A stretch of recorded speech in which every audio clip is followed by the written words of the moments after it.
Louis Brigand et Didier-Marie Le Bihan, vous êtes respectivement auteur et illustrateur d'Enes-Sun, carnet d'un géographe à l'île de Sein. Louis Brigand, vous êtes professeur de géographie à l'UBO. Didier-Marie Le Bihan, ça fait 20 ans que vous habitez sur l'île de Sein et que vous êtes peintre là-bas.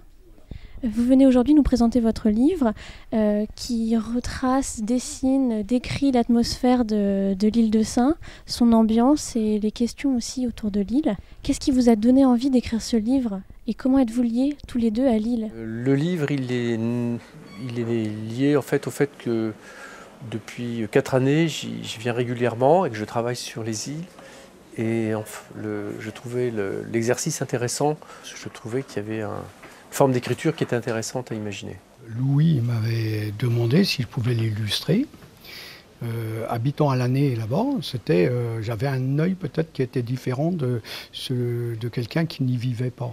Moi, je suis un spécialiste de la peinture flamande, normalement, mais je fais beaucoup de croquis pour préparer, qui sont assez jetés, assez rapides, comme ça. Et donc, on a choisi de faire de l'aquarelle à l'encre et de l'encre pour aller un peu plus vite et avoir quelque chose de plus spontané, un peu plus vivant en même temps. Dans votre livre, Louis Brigand, vous mettez en avant un lien compliqué des Sénans avec la mer. Elle est à la fois nourricière, mais également destructrice et violente.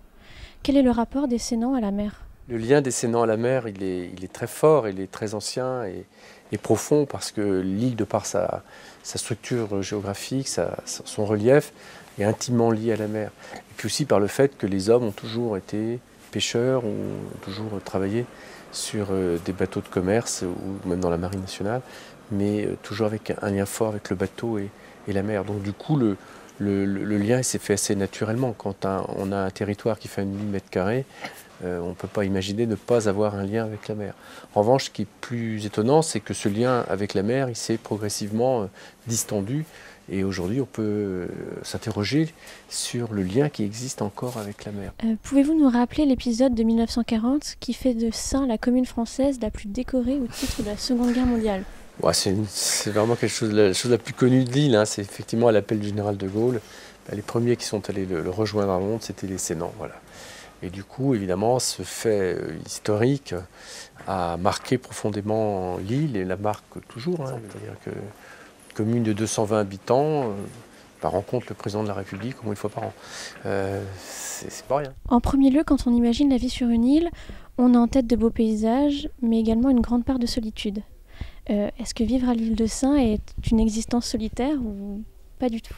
Non, enfin, Didier-Marie en parlera, mais non, vu de mon point de vue, on n'est pas solitaire quand on est à l'île de Sein. Je pense même que c'est l'inverse.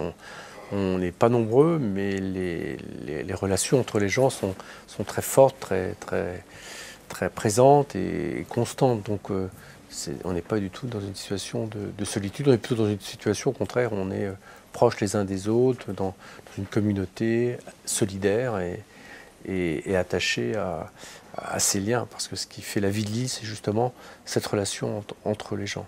On est très proches, pour ceux qui habitent dans le bourg déjà, c'est 1 mètre les rues. Donc quand ils ouvrent la fenêtre, ils voient leurs voisins.